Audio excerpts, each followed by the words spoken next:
அனைவருக்கும் வணக்கம். என் லைஃப்பில் இந்த மாதிரி ஒரு பெயின்ஃபுல்லான ஒரு சுச்சுவேஷனை நான் ஃபேஸ் பண்ணதே கிடையாது. மனசு முழுக்க வலி வலி மட்டும்தான். இந்த சுற்றுப்பயணத்தில் என்னென்ன மக்கள் பார்க்க வராங்க, அதுக்கு ஒரே ஒரு காரணம் தான் அவங்க என் மேலே வச்சிருக்கிற அன்பும் பாசம். அந்த அன்புக்கும் பாசத்துக்கும் நான் எப்பவும் கடமைப்பட்டிருக்கிறேன். அதனால தான் இந்த சுற்றுப்பயணத்தில் மற்ற எல்லா விஷயங்களையும் தாண்டி மக்களுடைய சேஃப்டி, அதில் எந்த காம்ப்ரமைஸும் பண்ணிடக்கூடாதுன்றதுக்காக தான் அது என் மனசில் ரொம்ப ஆழமாக இருக்கும் அந்த எண்ணம். அதனால தான் இந்த அரசியல் காரணங்கள் எல்லாத்தையும் தவிர்த்துட்டு ஒதுக்கி வச்சுட்டு மக்களுடைய சேஃப்டி மட்டும் மைண்டில் வச்சுக்கிட்டு அதுக்கான இடங்களை சூஸ் பண்ணுறது, அதுக்கான இடங்களை பார்த்து பெர்மிஷன் கேட்கறது, போலீஸ் டிபார்ட்மெண்ட்டில் அதை ரிக்வெஸ்ட் பண்ணி கேட்போம். ஆனால் நடக்கக்கூடாதது நடந்துருச்சு. நான் மனுஷன் தானே.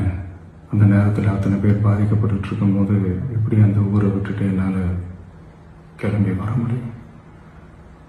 நான் திரும்ப அங்கே போகணும்னு இருந்துச்சுன்னா அதை ஒரு காரணம் காட்டி அங்கே வேறு சில பதட்டமான சுச்சுவேஷன்ஸ், வேறு சில அசம்பாவிதங்கள் அந்த மாதிரி எதுவும் நடந்துடக்கூடாதுன்றதுக்காக தான் நான் அவாய்ட் பண்ணேன்.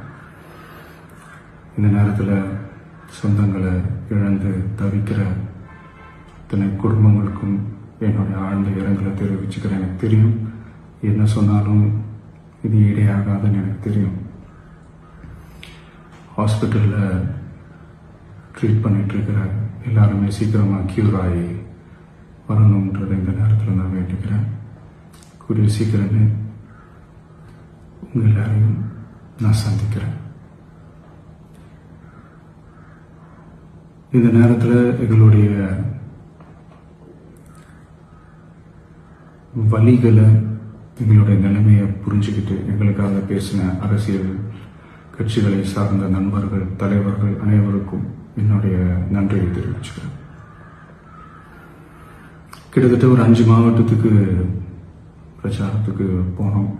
இந்த மாதிரி எதுவுமே நடக்கல. ஆனால் கரூரில் மட்டும் ஏன் எப்படி நடக்குது, எப்படி நடக்குது? மக்களுக்கு எல்லா உண்மையும் தெரியும். மக்கள் எல்லாத்தையும் பார்த்துக்கிட்டு இருக்கிறாங்க. கரூரை சேர்ந்த அந்த மக்கள் அந்த உண்மையெல்லாம் வெளியில் சொல்லும்போது எனக்கு கடவுளே நேரில் வந்து இறங்கி அந்த உண்மைகள்லாம் சொல்கிற மாதிரி எனக்கு தோணுச்சு. சீக்கிரமே எல்லா உண்மைகளும் வெளியில் வரும்.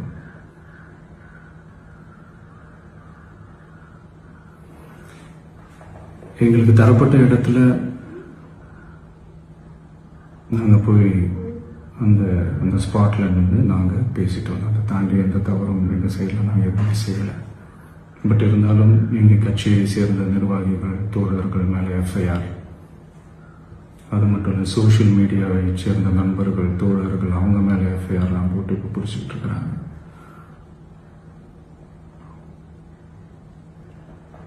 சிஎம் சார், உங்களுக்கு ஏதாவது இந்த பழி வாங்கணும் அப்படின்ற எண்ணம் ஏதாவது இருந்துச்சுன்னா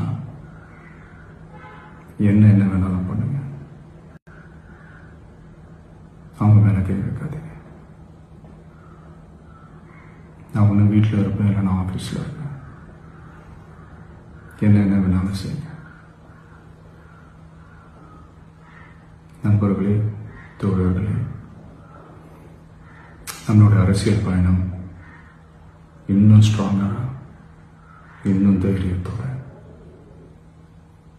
கண்டினியூ ஆகும்.